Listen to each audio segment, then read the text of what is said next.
اللهم اجعل في قلبي نورا۔ آج کی سائنس نے قدیم زمانے کے اسرار کو بے نقاب کر دیا ہے۔ کوئی انسان غصے سے باولا ہو جائے، درندہ بن جائے اور مرنے مارنے پر اتر آئے تو چھوٹی سی ایک گولی یا ذرا سا ایک انجیکشن اس کے ذہن کو سلا دیتا ہے اور وہ کمزور سا ایک انسان بن جاتا ہے۔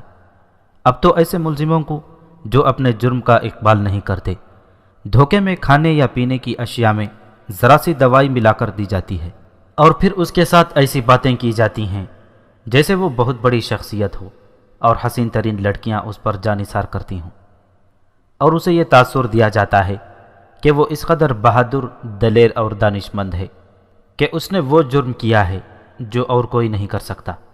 اس طرح 2-4 مرتبہ اسے یہ دوائی کھانے پینے میں دی جاتی ہے اور وہ بڑے فخر سے اپنے جرم کا اقبال ہی نہیں کرتا، بلکہ ہر ایک تفصیل سنا دیتا ہے اور اپنے ساتھیوں کی نشاندہی بھی کرتا ہے۔ حسن بن صباح کی جنت کا زیادہ تر تعلق انسانی ذہن ہی سے تھا۔ تاریخوں میں جو تفصیلات آئی ہیں ان سے اختلاف کیا جا سکتا ہے اور اختلاف ہے بھی، لیکن یہ ایک مصدقہ امر ہے کہ حسن بن صباح اپنے فدائین کو حشیش پلاتا تھا۔ حشیش کے جو اثرات ذہن پر مرتب ہوتے تھے وہ ان تمام منشی اشیاء کے اثرات سے مختلف ہیں جو انسان استعمال کرتے ہیں۔ حشیش پی کر انسان نے اگر ہنسنا شروع کیا تو وہ نشہ اترنے تک ہنستا ہی چلا جائے گا، اور اگر وہ رونے پر آیا تو گھنٹوں روتا ہی رہے گا۔ کسی انسان کو آہستہ آہستہ حشیش پلاتے رہیں اور ساتھ ساتھ کوئی بڑا ہی حسین منظر الفاظ میں بیان کرتے رہیں تو وہ شخص ایسے ہی منظر میں چلا جائے گا، خواہ اس منظر کی کوئی حقیقت ہی نہ ہو۔ تاریخ میں یہ بالکل صحیح لکھا گیا ہے کہ جس دانشمندی سے حسن بن صباح نے حشیش کو استعمال کیا ہے، اس طرح اس وقت تک اور کوئی نہیں کر سکا تھا۔ اس سے ظاہر ہوتا ہے کہ حسن بن صباح غیر معمولی طور پر دانشمند آدمی تھا۔ یونان کی دیو مالائی داستان کی جنت اور حسن بن صباح کی جنت میں فرق یہ تھا کہ اس یونانی داستان میں ایک غار تھا جن میں چھوٹی چھوٹی چٹانیں ابھری ہوئی تھیں اور وہاں کنکریاں اور مٹی تھی، لیکن حسن بن صباح نے جس علاقے میں جنت بنائی تھی وہ بڑا ہی حسین اور روح افزا جنگل تھا۔ اس جنگل میں پھلدار درخت بھی تھے اور پھولدار خودرو پودے بھی تھے۔ ایسے اور بھی بہت سے پودے وہاں اگائے گئے تھے اور اس خطے کو کاٹ چھانٹ کر مزید خوبصورت بنا دیا گیا تھا۔ جیسا کہ پہلے بیان ہو چکا ہے کہ قلعہ علمود بلندی پر تھا اور اس کا اپنا ایک حسن تھا۔ یہ قلعہ بنانے والوں نے اس کی خوبصورتی کا خاص طور پر خیال رکھا تھا۔ حسن بن صباح کے ہاں نوجوانوں اور بڑی ہی حسین لڑکیوں کی کمی نہیں تھی۔ اس کا ایک گروہ دن رات قافلے لوٹنے میں لگا رہتا تھا۔ یہ گروہ قافلوں سے سونے چاندی کے علاوہ نقد رقمیں لوٹ لیتا تھا اور اس کے ساتھ ہی کمسن بچیوں کو بھی اٹھا لاتا تھا۔ ان بچیوں کو خاص طور پر ٹریننگ دی جاتی تھی، لیکن ان پر ذرا سا بھی ظلم اور تشدد نہیں کیا جاتا تھا۔ انہیں بڑی خوبصورت زندگی مہیا کی جاتی تھی اور اس کے ساتھ انہیں مردوں کے دلوں پر قبضہ کرنے کی خصوصی تربیت دی جاتی تھی۔ ان لڑکیوں کے ہاتھوں فدائین کو تیار کرنے کے لیے حشیش پلائی جاتی تھی۔ حشیش پلا کر یہ لڑکیاں ان کے ساتھ ایسی باتیں کرتی تھیں جن سے انہیں یہ تاثر ملتا تھا کہ وہ اتنے بہادر ہیں کہ جسے چاہے قتل کر دیں اور چاہیں تو ساری دنیا کو فتح کر لیں۔ مختصر یہ کہ حسین اور نوجوان لڑکیوں اور حشیش کے ذریعے ان آدمیوں کے ذہنوں پر قبضہ کر لیا جاتا تھا۔ اس کے ساتھ وہاں کا قدرتی ماحول اپنا ایک اثر رکھتا تھا۔ کچھ دنوں بعد اس شخص کو اس ماحول، ان لڑکیوں اور حشیش سے محروم کر کے قلعے کے تہ خانے میں پہنچا دیا جاتا تھا۔ وہ شخص تڑپتا رہتا اور کاٹنے کو دوڑتا۔ اس کیفیت میں اسے حسن بن صباح کے سامنے لایا جاتا اور تاثر یہ دیا جاتا کہ حسن بن صباح ساری دنیا کا بادشاہ ہے اور وہ جسے چاہے جنت عطا کر دیتا ہے اور جسے چاہے جہنم میں پھینک دیتا ہے۔ اس شخص کی اس ذہنی اور جذباتی حالت میں حسن بن صباح اپنا جادو چلاتا تھا۔ وہ اسے قتل کرنے اور قتل ہو جانے پر آمادہ کر لیتا تھا۔ بات وہیں پر آتی کہ یہ ان انسانوں کے ذہن تھے جن پر حسن بن صباح قابض ہو جاتا اور انہیں اس مقام تک لے جاتا جہاں وہ لوگ اس کے اشارے پر جانے قربان کر دیتے تھے۔ انسان کی سب سے بڑی کمزوری تعیش پرستی ہے۔ اللہ کے بندوں کی یہی وہ دکھتی رگ ہے جسے ابلیس اپنے ہاتھ میں لے لیتا ہے۔ اس لیے حسن بن صباح کی جنت کو فردوس ابلیس کہا گیا ہے۔ پھر حقائق سے فرار انسان کی دوسری بڑی کمزوری ہے۔ کوئی انسان جب عورت کو فرار کا ذریعہ بناتا ہے تو اس کے ذہن میں فردوس ابلیس وجود میں آتی ہے۔ پھر اس انسان کو دنیا کی کوئی طاقت تباہی سے نہیں بچا سکتی۔ ایسا انسان اللہ کے اس فرمان کو بھی نظر انداز کر دیتا ہے جس میں اللہ نے انسان کو یہ وارننگ دی ہے کہ تم پر جو بھی مصیبت نازل ہوتی ہے وہ تمہارے اپنے ہی اعمال بد کا نتیجہ ہوتی ہے۔ حسن بن صباح کا باطنی عقیدہ بڑی تیزی سے پھیلتا جا رہا تھا اور بے شمار علاقہ ان کی ضد میں آ چکا تھا۔ اس عقیدے نے تیزی سے ہی پھیلنا تھا۔ انسان فطری طور پر خودسر اور سرکش واقع ہوا ہے۔ یہ بھی ایک فطری کمزوری ہے۔ اگر کوئی مخلص قائد مل جائے اور وہ کچھ انسانوں کی خودسری اور سرکشی کو منظم طریقے سے کسی نصب العین کے لیے استعمال کرے تو یہ ایک قوت بن جاتی ہے، لیکن اسی خودسری اور سرکشی کو انسان جب اپنی خواہشات کی تکمیل کے لیے استعمال کرتا ہے تو یہ اوصاف اس کی تباہی کا باعث بن جاتے ہیں۔ انسان پابندیاں قبول نہیں کیا کرتا۔ حسن بن صباح نے لوگوں کو جو عقیدہ دیا تھا اس کا نام اسلام ہی رہنے دیا تھا، لیکن اس میں ترمیم یہ کی تھی کہ انسان کے باطن میں جو کچھ ہے وہی مذہب ہے۔ اس نے شریعت کو اسلام میں سے نکال دیا تھا۔ وہ پسماندگی کا دور تھا، تعلیم نہ ہونے کے برابر تھی۔ ان علاقوں کے لوگ مسلمان تھے۔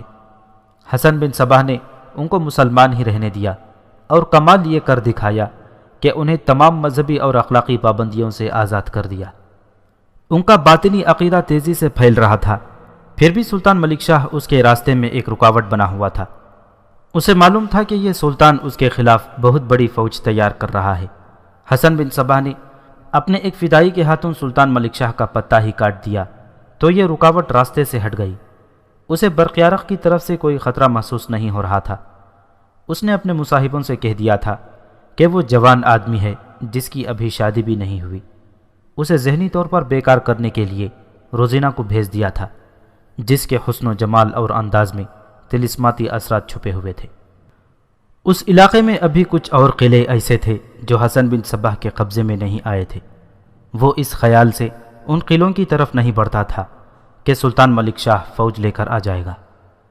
ان قلعوں میں ایک اہم قلعہ قلعہ ملاس خان تھا جو فارس اور خوزستان کے درمیان واقع تھا۔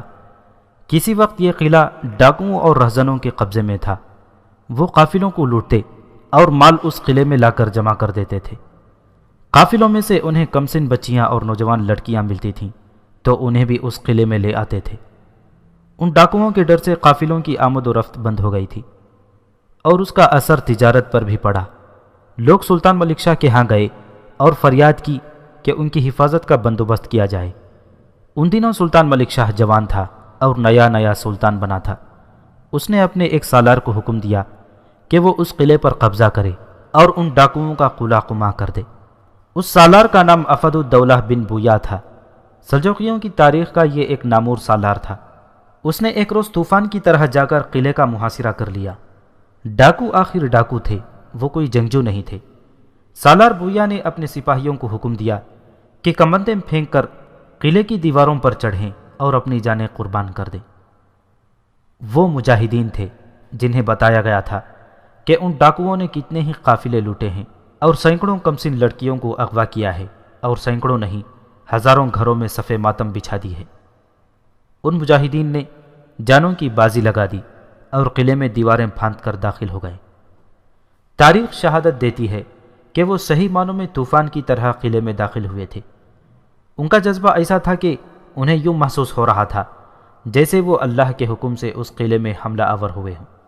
ایک بھی ڈاکو قلعے میں سے زندہ نہ نکل سکا، سب کو کاٹ دیا گیا، صرف عورتوں اور بچوں کو زندہ رہنے دیا گیا جنہیں سلطان ملک شاہ کے حکم سے دارالسلطنت میں بھیج دیا گیا تھا، اور ان سب کو لوگوں کے گھروں میں آباد کر دیا گیا تھا۔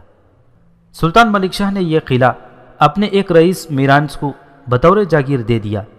اس کے تھوڑا ہی عرصے بعد حسن بن صباح نے اپنا ایک وفد اس رئیس کے پاس اس پیغام کے ساتھ بھیجا کہ وہ یہ قلعہ خریدنا چاہتا ہے۔ رئیس قلعہ نے صاف انکار کر دیا اور پیغام کا جواب یہ دیا کہ آئندہ کوئی باطنی اس قلعے میں داخل ہونے کی جرات نہ کرے۔ قافلے محفوظ ہو گئے اور اس وسیع علاقے میں لوگ آ کر آباد ہونے لگے، حتیٰ کہ یہ ایک شہر کی صورت اختیار کر گیا۔ حسن بن صبا کی نظر ہمیشہ اس قلعے پر لگی رہی، لیکن اس نے ظاہر یہ کیا کہ اسے اس قلعے کے ساتھ کوئی دلچسپی نہیں۔ سلطان ملک شاہ قتل ہو گیا تو حسن بن صبا نے اپنے خاص مصاحبوں سے کہا کہ اب قلعہ ملاذ خان اپنے قبضے میں آ جانا چاہیے۔ رئیس قلعہ بن بویا شام کے وقت اپنے مصاحبوں میں بیٹھا ہوا تھا جب اسے اطلاع ملی کہ ایک سفید ریش بزرگ اسے ملنے آئے ہیں۔ بن بویا با اخلاق اور صاحب کردار رئیس تھا۔ وہ اس بزرگ کو اندر بلانے کے بجائے خود اس کے استقبال کے لیے چلا گیا، اسے بڑے تپاک اور احترام سے ملا اور اندر لے آیا۔ رئیس قلعہ بزرگ نے بن بویا کے کان میں سرگوشی کی، میں علیحدگی میں ایک بات کرنا چاہتا ہوں۔ بن بویا اسے دوسرے کمرے میں لے گیا۔ رئیس قلعہ بزرگ نے بات شروع کی، میں آپ کو یہ بتا دینا ضروری سمجھتا ہوں کہ میں باطنی ہوں۔ آپ نے اس قلعے میں باطنیوں کا داخلہ بند کر رکھا ہے۔ پھر آپ اس قلعے میں کس طرح داخل ہوئے؟ بن بویا نے ذرا تحکمانہ لہجے میں کہا، کیا دروازے پر آپ سے کسی نے نہیں پوچھا تھا کہ آپ کون ہیں؟ پوچھا تھا، بزرگ نے جواب دیا، میں نے جھوٹ بولا تھا کہ میں اہل سنت ہوں۔ اب آپ پوچھیں گے کہ میں نے جھوٹ کیوں بولا؟ میرا عقیدہ کچھ ہی کیوں نہ ہو، میں تارک الدنیا ہوں اور میرے دل میں بنی نوع انسان کی محبت ہے۔ خداوند تعالیٰ نے مجھے کشف کی طاقت دی ہے۔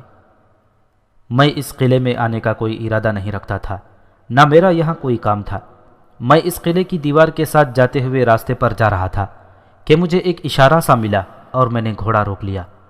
کوئی طاقت جو کشف کی طاقت ہی ہو سکتی ہے مجھے قلعے کی دیوار کے قریب لائی۔ مجھے صاف اور واضح اشارہ ملا کہ قلعے کے اندر خزانہ دفن ہے۔ میں نے فوراً تسلیم کر لیا کہ یہاں خزانہ دفن ہونا چاہیے تھا، اور یقیناً ہے، کیونکہ یہ قلعہ صدیوں سے ڈاکوؤں کے قبضے میں تھا۔ جہاں ڈاکو ہوتے ہیں وہاں کی زمین میں خزانے کا مدفون ہونا لازمی ہوتا ہے۔ کیا آپ مجھے اس خزانے کی خوشخبری سنانے آئے ہیں؟ بن بویا نے کہا۔ اس کے بعد آپ یہ کہیں گے کہ میں آدھا خزانہ آپ کو دینے کا وعدہ کروں تو اب خزانے کی نشاندہی کر دیں گے۔ میں نے پہلے ہی کہہ دیا ہے کہ میں تارک الدنیا ہوں، بزرگ نے کہا۔ میں نے خزانہ حاصل کر کے کیا کرنا ہے؟ میں خزانے کی نشاندہی کر دوں گا، لیکن شرط یہ نہیں ہوگی کہ آدھا خزانہ مجھے دیں، بلکہ شرط یہ ہوگی کہ اس خزانے میں لوگوں کا لوٹا ہوا مال ہے۔ اس خزانے کے لیے ڈاکوؤں نے نہ جانے کتنے سو یا کتنے ہزار آدمی مار ڈالے ہوں گے۔ یہ خزانہ نہ میرا ہے نہ آپ کا ہے۔ میں اس کی نشاندہی کروں گا، لیکن اس شرط پر کہ اس خزانے کا صرف 40واں حصہ آپ لیں گے، باقی سب غریبوں میں تقسیم کر دیں گے۔ ہاں بزرگوار محترم، بن بویا نے کہا، میں خزانہ غریبوں میں تقسیم کر دوں گا۔ کیا آپ بتا سکتے ہیں کہ خزانہ کتنا کچھ ہے؟ نہیں، بزرگ نے جواب دیا، یہ بتانا مشکل ہے، لیکن یہ بتایا جا سکتا ہے کہ خزانہ خاصا زیادہ ہے۔ ایک بات اور بھی ہے جو ذرا تحمل سے سنیں۔ آپ ہم باطنیوں کو کافر کہتے ہیں۔ میں کبھی خود بھی شک میں پڑ گیا تھا، لیکن جب مجھے کشف ہونے لگا تو یہ خیال آیا کہ میں کافر ہوتا تو اللہ کی ذات مجھے کشف کی طاقت نہ عطا کرتی۔ آج مجھے اس خزانے کا اشارہ ملا تو میں نے پہلے یہ سوچا کہ خزانہ ہے تو پڑا رہے، مجھے اس سے کیا؟ خیال آ گیا کہ نہیں، یہ خزانہ اللہ کے بندوں کے کام آنا چاہیے۔ اس پر مجھے اشارہ ملا کہ یہ غریبوں میں تقسیم ہو۔ میں بات یہ کہنا چاہتا ہوں کہ ایک بار ہمیں موقع دیں کہ ہم آپ کے ساتھ باطنی عقیدت پر بات کر سکیں۔ میرا یہ مطلب ہرگز نہیں کہ آپ ہمارے عقیدے میں آ جائیں، البتہ یہ ضرور چاہتا ہوں کہ آپ ہمیں اپنا دشمن سمجھنا چھوڑ دیں۔ کیا آپ ہم سے مناظرہ کرنا چاہتے ہیں؟ رئیس قلعہ بن بویا نے پوچھا۔ اگر ایسی بات ہے تو مناظرہ آپ کریں گے یا کوئی اور آئے گا؟ میں مناظرے کی بات نہیں کر رہا، بزرگ نے کہا۔ مناظرے کا مطلب ہوگا کہ ہم آپ کو جھٹلانے کی کوشش کریں گے۔ نہیں رئیس قلعہ، میرا ایسا کوئی ارادہ نہیں ہے، نہ میں آپ کی توہین کرنے کا خواہش مند ہوں۔ میں اپنا مطلب پھر واضح کر دیتا ہوں کہ ہمیں بات کرنے کا موقع دیں تاکہ ہم آپ کا دل صاف کر سکیں۔ کیا آپ خزانے کی بات اس کے بعد کریں گے؟ بن بویا نے پوچھا۔ کیا آپ یہ کوشش کریں گے کہ میں آپ کے عقیدے کو قبول کر لوں؟ نہیں رئیس قلعہ، بزرگ نے جواب دیا، خزانے کی بات الگ ہے، میں وہ بھی کروں گا۔ میں آپ کے ساتھ ہو کر خزانے کی نشاندہی کروں گا۔ عقیدوں کی میں نے جو بات کی ہے وہ تو میں نے آپ سے اجازت مانگی ہے۔ آپ اس قلعے کے مالک ہیں، اجازت نہ دیں گے تو میں آپ کا کیا بگاڑ لوں گا؟ میرے دل میں اللہ کے ہر بندے کی محبت ہے۔ بن بویا ایک تو اس بزرگ کی باتوں سے متاثر ہوا اور خزانے کی موجودگی نے تو اس کا دماغ ہی پھیر دیا۔ خزانہ انسان کی بہت بڑی کمزوری ہے۔ یہ اس دور کا واقعہ ہے جب مدفون خزانہ کوئی عجوبہ نہیں ہوتا تھا۔ اس دور میں قدیم بادشاہ بھی اپنے خزانے کا کچھ حصہ کسی خفیہ جگہ دفن کر دیا کرتے تھے۔ چونکہ یہ قلعہ ڈاکوؤں اور رہزنوں کا تھا، اس لیے رئیس قلعہ بن بویا نے فوراً تسلیم کر لیا کہ یہاں خزانہ دفن ہے۔ ان خزانوں کے متعلق دو روایات مشہور تھیں جو آج بھی سنی سنائی جاتی ہیں۔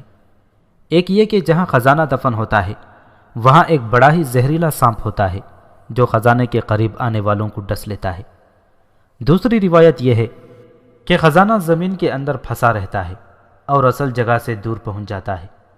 ایک عقیدہ یہ ہے کہ خزانے کی سراغ رسانی کوئی ایسا شخص کر سکتا ہے جس کے پاس کشف کی طاقت ہوتی ہے۔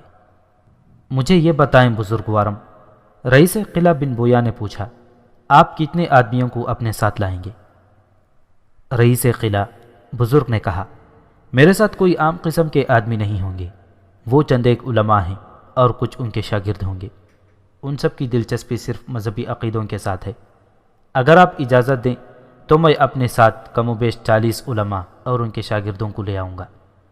میں یہ بھی چاہتا ہوں کہ وہ یہاں آ کر آپ کے لوگوں میں گھومیں پھریں، سلام و دعا کریں اور اس طرح ہم میں بھائی چارے کی فضا پیدا ہو جائے۔ میں اجازت دے دوں گا، بن بویا نے کہا، لیکن میں یہ اجازت نہیں دوں گا کہ آپ کے آدمی یہاں تبلیغ شروع کر دیں۔ نہیں کریں گے، بزرگ نے کہا۔ اگر میرے ساتھ آنے والا کوئی بھی آدمی اپنے عقیدے کی تبلیغ کرتا ہوا پکڑا گیا تو میں آپ سے کہوں گا اسے جو بھی سزا دینا چاہیں دے دیں۔ اور خزانے کی بات اسی روز ہوگی؟ بن بویا نے پوچھا۔ نہیں، بزرگ نے کہا، میں ان لوگوں کے ساتھ واپس چلا جاؤں گا اور 2-4 دنوں کے بعد آپ کے پاس واپس آ جاؤں گا۔ پھر میں آپ کو ساتھ لے کر خزانے کا سراغ لگاؤں گا اور اپنی موجودگی میں کھدائی کرواؤں گا۔ رئیس قلعہ بن بویا نے اس بزرگ کے ساتھ ایک دن طے کر لیا کہ وہ اپنے علماء کے ساتھ آ جائے۔ اس کے دماغ پر خزانہ سوار ہو گیا تھا۔ سورج غروب ہو چکا تھا، اس لیے بن بویا نے اس بزرگ کو رات بھر کے لیے اپنے ہاں مہمان رکھا اور اگلی صبح رخصت کر دیا۔ اگلی صبح بزرگ کو رخصت کر کے بن بویا نے شہر کی بڑی مسجد کے خطیب کو بلوایا اور اسے بتایا کہ فلاں دن باطنیوں کے علماء آئیں گے اور خطیب انہیں جھٹلانے کے لیے تیاری کر لے۔ مقررہ روز یہ بزرگ دوپہر کے وقت کم و بیش 40 آدمیوں کو ساتھ لیے پہنچ گیا۔ ان سب آدمیوں نے لمبے چوغے پہن رکھے تھے، ان کی پگڑیاں عالموں جیسی تھیں۔ پگڑیوں کے اوپر بڑے سائز کے رومال ڈالے ہوئے تھے جو ان کے کندھوں سے بھی نیچے آئے ہوئے تھے۔ سب کے ہاتھوں میں تسبیحیں تھیں۔ ان کا لباس، ان کی چال ڈھال اور ان کے بولنے کا انداز بتاتا تھا کہ ان لوگوں کو مذہب کے سوا کسی اور چیز میں کوئی دلچسپی نہیں۔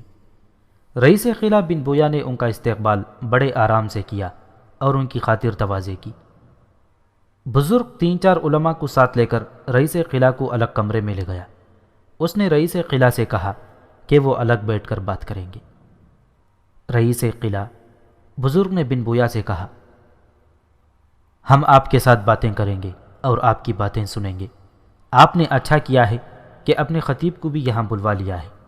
جتنی دیر ہم آپس میں بات چیت کرتے ہیں اتنی دیر میں ہمارے ساتھ آئے ہوئے آدمی شہر میں گھوم پھر لیں گے۔ آپ بالکل مطمئن رہیں، یہ بے ضرر آدمی ہے۔ بن بویا مسکرا دیا اور اس نے کچھ بھی نہ کہا۔ اس کے اپنے حکم کے مطابق کسی باطنی کا اس قلعہ بند شہر میں داخل ہونا ممنوع تھا، لیکن خزانے کی خاطر وہ اس باطنی بزرگ کو ناراض کرنے کا خطرہ مول نہیں لے رہا تھا۔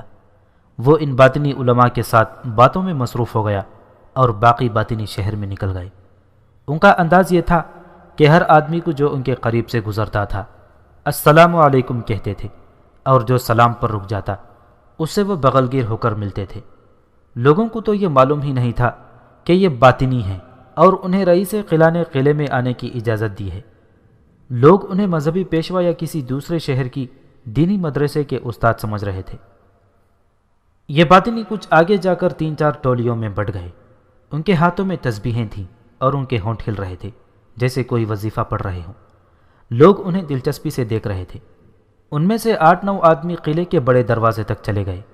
دروازے کے ساتھ اندر کی طرف ایک کمرہ تھا جس میں دروازے کے 5-6 محافظ بیٹھے ہوئے تھے۔ 2 محافظ دروازے کے ساتھ تھے۔ یہ باطنی ان دونوں محافظوں کے ساتھ بغل گیر ہو کر ملے اور باتوں باتوں میں انہیں اپنے ساتھ محافظوں کے کمرے میں لے گئے۔ کمرے میں جو 5-6 محافظ بیٹھے ہوئے تھے ان باطنیوں کو عالم سمجھ کر بڑے احترام سے ملے۔ ایک باطنی نے کمرے کا دروازہ بند کر دیا۔ تمام باطنیوں نے اپنے چوغوں کے اندر ہاتھ ڈالے اور جب ان کے ہاتھ باہر آئے تو ہر ایک کے ہاتھ میں ایک ایک چھوٹی تلوار تھی۔ محافظ نہتے تھے، ان کی تلواریں اور برچیاں الگ رکھی تھیں۔ انہیں اپنے ہتھیاروں تک پہنچنے کی مہلت ہی نہ ملی۔ باطیوں نے انہیں دبوچ لیا۔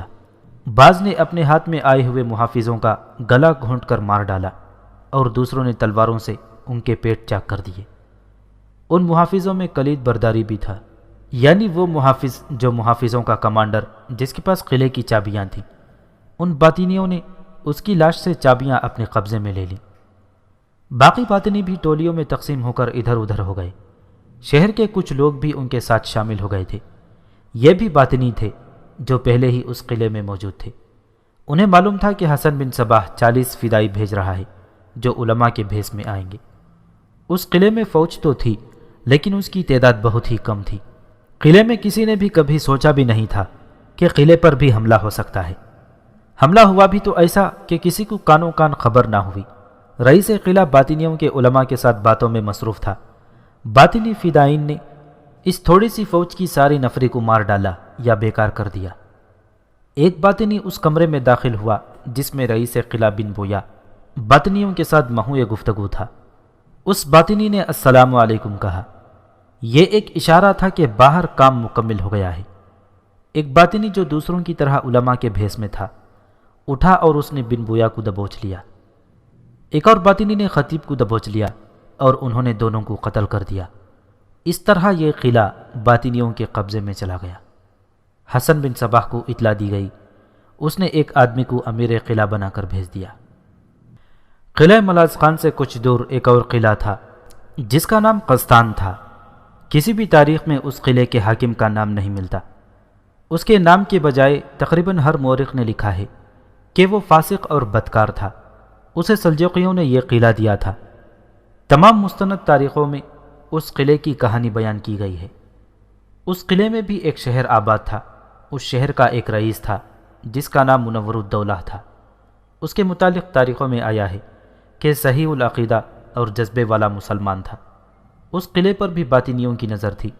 قلعے کی دفاع کے لیے کوئی خاص فوج نہیں تھی۔ چند سو محافظ قلعے میں موجود رہتے تھے۔ چونکہ امیر قلعہ اپنی عیش و عشرت میں مگن رہتا تھا اس کے لیے باطنی اس قلعے میں کھلے بندوں آتے جاتے رہتے تھے۔ رئیس منور الدولہ کو کسی نے بتایا کہ یہاں ایک مکان میں 5-6 باطنی رہتے ہیں جو یہ ظاہر نہیں ہونے دیتے کہ وہ باطنی ہیں۔ وہ اپنے آپ کو پکا مومن ظاہر کرتے ہیں۔ ان کی سرگرمیاں مشکوک سی تھیں۔ 2-4 آدمیوں نے رئیس منور الدولہ کو بتایا کہ یہ لوگ خطرناک معلوم ہوتے ہیں۔ ان کی موجودگی کی اطلاع امیر قلعہ تک پہنچنی چاہیے تاکہ وہ ان پر جاسوس اور مخبر مقرر کر دے۔ امیر قلعہ تک کوئی رئیس ہی نہیں پہنچ سکتا تھا۔ ایک روز امیر قلعہ تک کوئی رئیس ہی پہنچ سکتا تھا۔ ایک روز منور امیر کے ہاں چلا گیا اور اس نے باطنیوں کے متعلق بتایا۔ رئیس منور امیر قلعہ کے ہاں آتا جاتا رہتا تھا۔ ہمارے لوگ وہمی ہیں منور، امیر قلعہ نے بے نیازی اور بے پرواہی سے کہا۔ کہو تمہاری بہن کا کہیں رشتہ ہوا ہے یا نہیں؟ منور کو اس پر طیش آئی کہ وہ بات کتنی اہم کرنے آیا تھا اور امیر قلعہ اس کی بہن کے رشتے کے متعلق پوچھ رہا تھا۔ منور کی ایک چھوٹی بہن تھی جو جوانی کی عمر کو پہنچ گئی تھی۔ مورخ لکھتے ہیں کہ وہ بہت ہی حسین اور شوخ لڑکی تھی۔ اس کے حسن کی شہرت سارے شہر میں پھیلی ہوئی تھی۔ امیر قلعہ نے اس لڑکی کے رشتے کے متعلق پوچھا تو منور نے بات کو ٹال دیا اور کہا کہ وہ جس کام کے لیے آیا ہے اس کام کی طرف توجہ دینا بہت ہی ضروری ہے۔ میں دیکھوں گا، امیر قلعہ نے کہا، میں ان پر اپنے جاسوس مقرر کر دوں گا۔ چونکہ منور صحیح معنوں میں مسلمان تھا اس لیے وہ باطنیوں کا جانی دشمن بنا ہوا تھا۔ 3-4 دنوں بعد وہ پھر امیر قلعہ کے پاس گیا اور اسے کہا کہ اس نے ابھی تک ان مشکوک باطنیوں کے خلاف کوئی کارروائی نہیں کی۔ تمہیں میرے قلعے کا اتنا فکر کیوں لگا ہوا ہے؟ امیر قلعہ نے بڑے خوشگوار لہجے میں کہا۔ یہ 5-7 باطنی میرا کیا بگاڑ لیں گے؟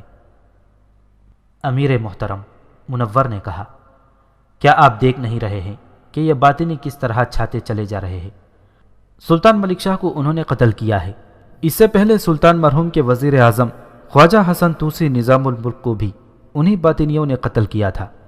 اگر آپ بیدار نہ ہوئے تو اس قلعے سے ہاتھ دھو بیٹھیں گے۔ کیا آپ نے سنا نہیں کہ انہوں نے قلعہ ملاسخان پر بھی قبضہ کر لیا ہے؟ کیا بات کرتے ہو منور؟ امیر قلعہ نے ہنس کر کہا، باطنی میرے قلعے پر قبضہ کرنے کی سوچ بھی نہیں سکتے۔ وہ یہاں آ بھی گئے تو یوں سمجھو کہ انہیں موت یہاں لے آئی ہے۔ یہ قلعہ اتنا اہم تو نہ تھا، اسے تاریخ میں اتنا زیادہ بیان کیا جاتا، لیکن اس کے ساتھ جو قلعہ وابستہ تھا اس کی اپنی ایک اہمیت تھی۔ اسی وجہ سے مورخوں نے یہ واقعہ تاریخ میں شامل کیا ہے۔ منور الدولہ کے جذبے کا یہ عالم کہ وہ قلعے کی سلامتی کے متعلق پریشان تھا، اور وہ ان 5-6 آدمیوں کے متعلق بھی فکر مند تھا جن کے متعلق بتایا جا رہا تھا کہ مشکوک ہیں اور باطنی معلوم ہوتے ہیں۔ لیکن امیر قلعہ کی ذہنی حالت یہ تھی کہ جس روز رئیس منور اس سے ملا، اس سے 2 روز بعد امیر قلعہ نے اپنے 2 خاص آدمیوں کے ہاتھ منور کی طرف بیش قیمت تحفے بھیجے، اور ساتھ یہ پیغام کہ منور اپنی بہن کو اس کی بیوی بنا دے۔ کیا امیر قلعہ کا دماغ ٹھیک کام نہیں کرتا ہے؟ منور نے تحفے دیکھ کر اور اس کا پیغام سن کر کہا، یہ تحفے واپس لے جاؤ اور اسے کہنا کہ میں اپنی نوجوان بہن کو ایک ایسے بوڑھے کے حوالے نہیں کروں گا جو شرابی بھی ہے، بدکار بھی ہے، اور جس کی پہلے ہی نہ جانے کتنی بیویاں ہیں۔ اس کی یہ جرأت! امیر قلعہ نے اپنے تحفے واپس آتے دیکھ کر اور رئیس منور کا انکار سن کر کہا، میں اینٹ کا جواب پتھر سے دوں گا، میں اس کے ساتھ دوستی قائم رکھوں گا، اور تم دیکھنا کہ بہت جلد اس کی بہن میرے پاس ہوگی۔ منور اپنے آپ میں یوں تڑپنے لگا جیسے امیر قلعہ نے اسے بڑی شدید ضرب لگائی ہو۔ منور کو قلعے کا غم کھائے جا رہا تھا اور امیر قلعہ کی نظریں اس کی بہن پر لگی ہوئی تھیں۔ منور کی ایک ہی بیوی اور 2 بچے تھے، اور اس کے گھر کی ایک فرد اس کی یہ بہن تھی۔ منور نے بڑے غصے کی حالت میں اپنی بیوی اور بہن کے ساتھ یہ بات تفصیل سے کر دی۔ میں ان 5-6 باطنیوں کو پکڑنا چاہتا ہوں، منور نے کہا۔ اگر یہ پکڑے گئے اور یقین ہو گیا کہ یہ باطنی جاسوس اور تخریب کار ہیں تو میں اپنے ہاتھوں انہیں قتل کر دوں گا۔ تاریخی واقعات کے ایک انگریزی مجموعے میں یہ واقعہ اس طرح سے آیا ہے کہ منور کی بہن کا قومی جذبہ بھی منور جیسا ہی تھا۔ اس نے جب اپنے بھائی کی زبان سے سنا کہ وہ ان باطنیوں کو پکڑنا چاہتا ہے، اور یہ بھی کہ بھائی نے اسے امیر قلعہ سے بیاہنے سے انکار کر دیا ہے، تو اس کی بہن کے دل میں بھائی کی عظمت اور قومی جذبہ اور زیادہ شدت سے ابھر آیا۔ میرے عزیز اور عظیم بھائی، بہن نے منور سے کہا، میں آپ کا ساتھ دینے کے لیے تیار ہوں۔ مجھے بتائیں کہ میں کیا کر سکتی ہوں۔ میں آپ کے خلوص، آپ کی محبت اور آپ کے جذبے کو دیکھ کر اپنا ایک راز آپ کو دے رہی ہوں۔ یہ جو 5-6 جوان سال آدمی ہیں اور جن پر آپ کو شبہ ہے، ان میں سے ایک مجھے چاہتا ہے اور میں اسے پسند کرتی ہوں۔ میں بلا جھجک آپ کو بتا رہی ہوں کہ میں اس آدمی سے 3-4 مرتبہ تنہائی میں مل چکی ہوں۔ میں آپ کو یقین دلاتی ہوں کہ میں نے اپنی عصمت کو محفوظ رکھا ہوا ہے۔ وہ بھی میرے ساتھ پاک محبت کرتا ہے۔ اگر آپ کہیں تو میں اس آدمی کو جذبات میں الجھا کر معلوم کر سکتی ہوں کہ وہ کون ہے اور کہاں سے آیا ہے۔ آفرین، منور نے کہا، کوئی بھائی اپنی نوجوان بہن کو اس طرح استعمال نہیں کیا کرتا، لیکن تمہارا ان لوگوں میں سے ایک کے ساتھ رابطہ ہو گیا ہے تو اس تعلق کو استعمال کرو۔ اگر تمہیں کہیں بھی خطرہ محسوس ہو تو فوراً مجھے بتا دینا۔ تم اس کے ساتھ حسن بن صباح کی بات چھیڑ دینا اور اس طرح باتیں کرنا جیسے تم حسن بن صباح کو اچھا سمجھتی ہو اور اس کے پاس جانا چاہتی ہو۔ منور کی بہن خوبصورت تو تھی لیکن شوق اور ذہین بھی تھی۔ اس نے منور سے کہا کہ وہ ان لوگوں کی اصلیت معلوم کر لے گی۔ امیر قلعہ نے منور کو اپنے ہاں بلایا۔ منور نے جانے سے انکار کر دیا۔ اس انکار کے جواب میں امیر قلعہ نے اپنی محفل میں اس قسم کے الفاظ کہے کہ وہ منور کو اڑا دے گا اور اس کی بہن کو اپنے ہاں لے آئے گا۔ اس کی یہ دھمکی منور کے کانوں تک پہنچ گئی۔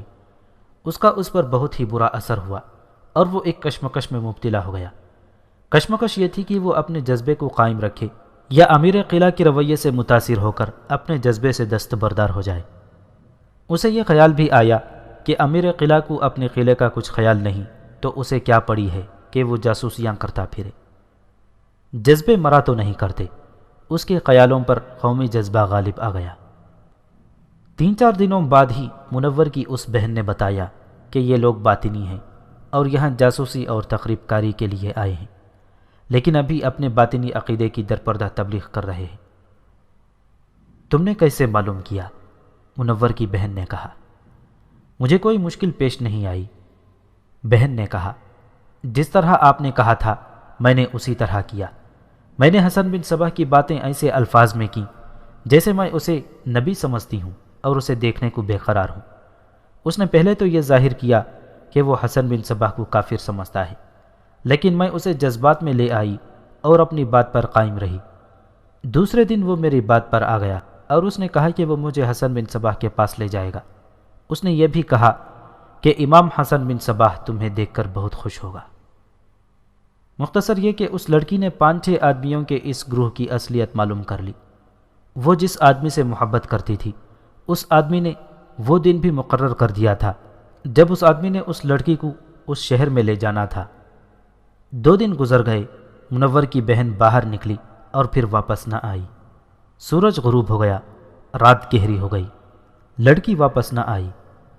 تب منور کو اپنی اس غلطی کا احساس ہوا کہ اس نے بہن کو خطرناک آدمی کے ساتھ دوستی بنائے رکھنے پر اکسایا تھا۔ اس میں کوئی شک تھا ہی نہیں کہ اس کی بہن اس باطنی کے ساتھ چلی گئی ہے۔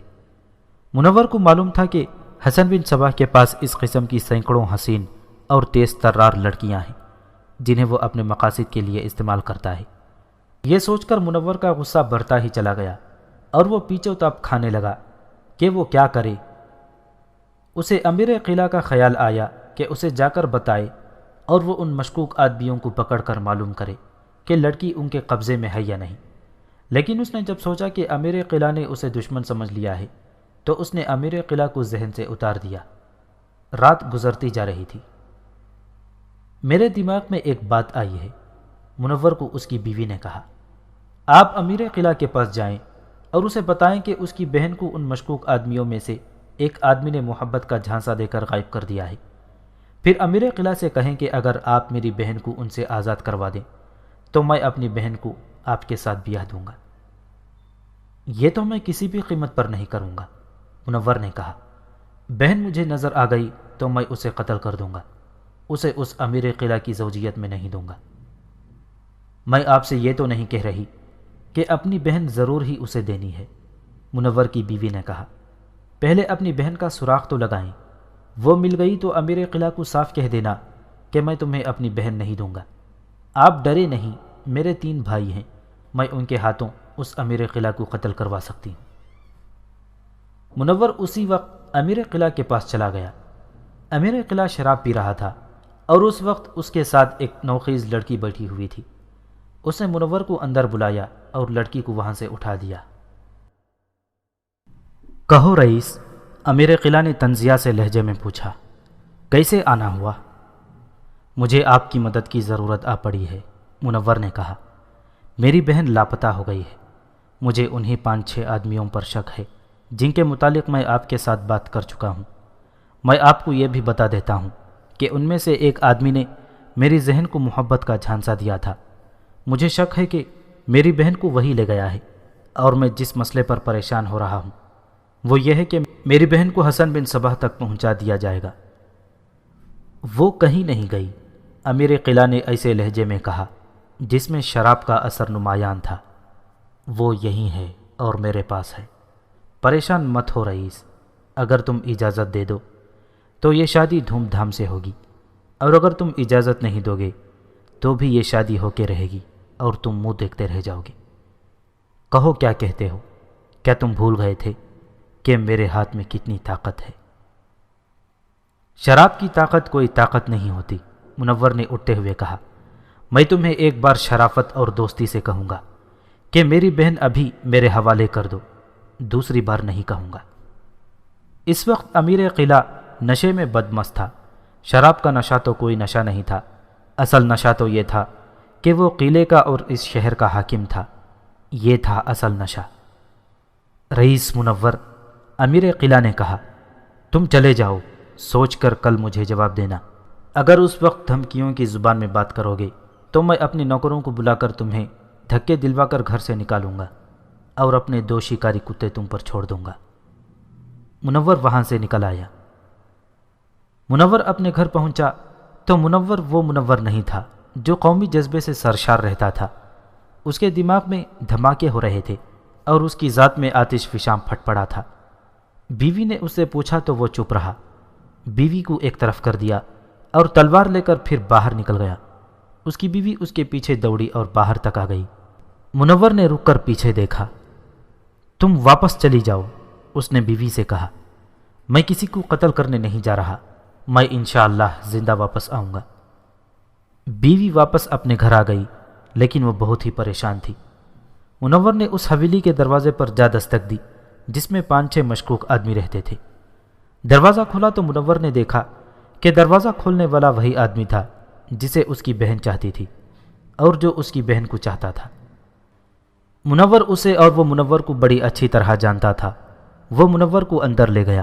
سارے آدمی منور کے پاس بیٹھ گئے۔ میرے دوستوں، منور نے کہا، میں قتل کرنے نہیں آیا، نہ قتل ہونے کا ارادہ ہے۔ میری بہن لاپتہ ہو گئی ہے اور مجھے پتہ چل گیا ہے کہ وہ امیر قلعہ کے پاس ہے۔ وہ بدبخت کبھی کا میری بہن کے پیچھے پڑا ہوا تھا اور میں اسے صاف الفاظ میں کہہ چکا تھا کہ میں اپنی بہن اس کی زوجیت میں نہیں دوں گا۔ آپ ہمارے پاس کیوں آئے ہیں؟ اس آدمی نے پوچھا جس کے ساتھ منور کی بہن کی محبت تھی۔ ہم آپ کی جو مدد کر سکتے ہیں وہ بتائیں۔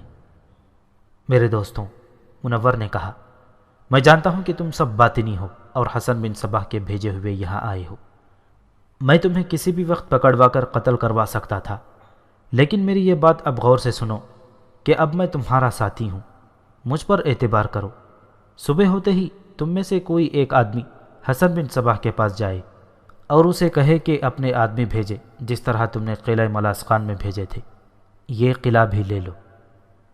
اس سلسلے میں ان کے درمیان کچھ اور باتیں ہوئی اور ایک آدمی حسن بن صباح کے پاس جانے کے لیے تیار ہو گیا۔ منور کی حالت ایسی تھی جیسے وہ پاگل ہو گیا ہو۔ اس کو بہن سے بہت ہی پیار تھا۔ اس بہن کو امیر قلعہ لے اڑا تھا۔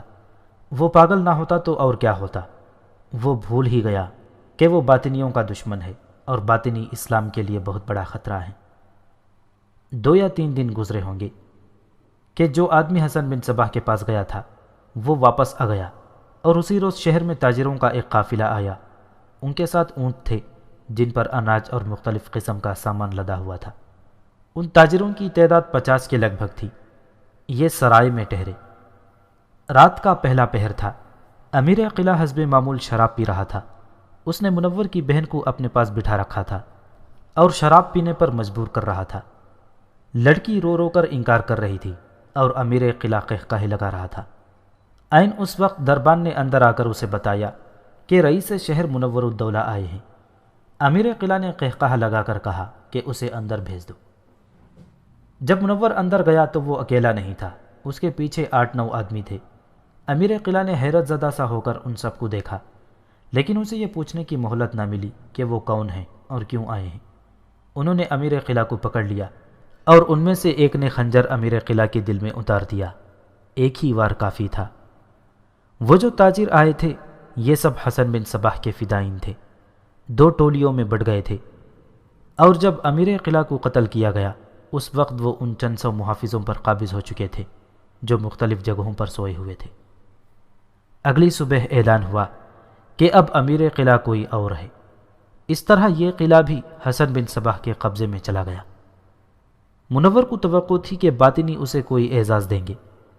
تاریخی حوالوں کے مطابق اس کی خواہش یہ تھی کہ اسے اجازت دے دی جائے کہ وہ اپنی بہن کو، اپنی بیوی اور بچوں کو ساتھ لے کر مرو یا رے چلا جائے، لیکن اس کا انجام بہت برا ہوا۔ منور پراسرار طریقے سے قتل ہو گیا اور اس کی بہن کو حسن بن صباح کی جنت میں بھیج دیا گیا۔ اس کی بیوی بچوں کا تاریخ میں